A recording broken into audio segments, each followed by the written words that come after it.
Our second story takes us to Bangalore, where Foxconn has quietly started producing the iPhone 17. This isn't a supply chain update. It's actually Apple rewriting the impact India has on the world stage with every iPhone it stamps with Made in India. Foxconn, Apple's top supplier, has committed $1.5 billion into its India unit, with mega factories in Tamil Nadu and Karnataka. According to another report, the Bangalore site alone, a $2.6 billion investment, will create up to 50,000 jobs and is targeted to become fully operational by late 2027. Another facility near Chennai will manufacture display modules with 14,000 workers. In a country where jobs are often promised in slideshows, Foxconn's billions are a testament to employment in steel and concrete. Why India? Why now? That's the question. Well, for decades, China has been Apple's fortress of production.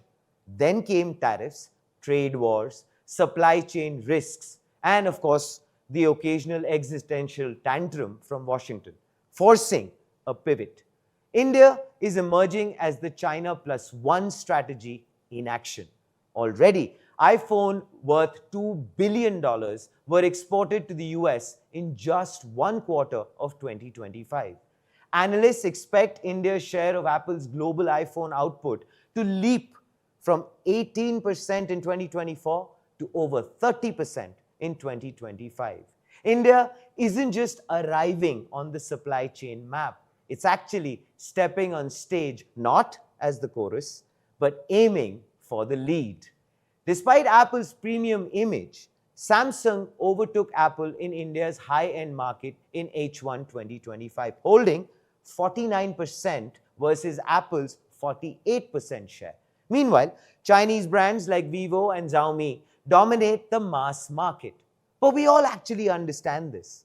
India's smartphone market is less like a dance floor and more like a knife's edge, where rivals don't waltz, they actually wrestle.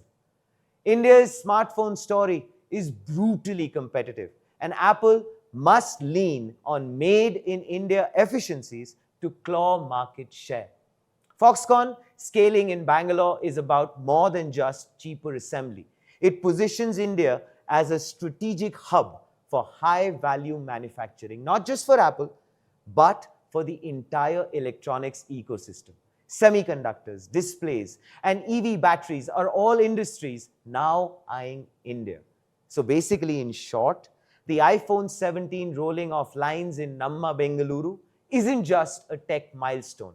It's actually a signal that India is no longer just a consumer market.